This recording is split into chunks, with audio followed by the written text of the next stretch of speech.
How to schedule Instagram post. In this video, guys, I'm going to be walking you through on how you can actually schedule your Instagram post. The first step, guys, you need to do is to change your account to professional account. So if you're not using professional account, you need to change your account to professional account. So let's go and do that, guys. So for my case, just click on edit profile. Just go ahead and click on where it says switch to professional account. When you click on that, guys, just go ahead and proceed. When we're done switching to professional account, guys, let's just go ahead and select the post we want to schedule. So let's go ahead and do that. So for example, I want to schedule this post. Let's just go ahead and click on next. Go ahead and edit it the way you want to.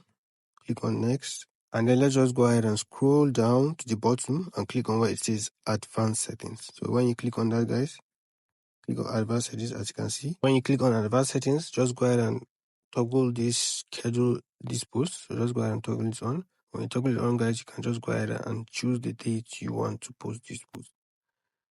When you do that, just go ahead and select the date you want to post and then click on done. When you do that, just go ahead and click on where it says schedule. And that's how you can actually schedule your account on Instagram. So I hope this video is helpful. If this video is helpful, don't forget to click the like and subscribe button to support the channel. See you on the next one.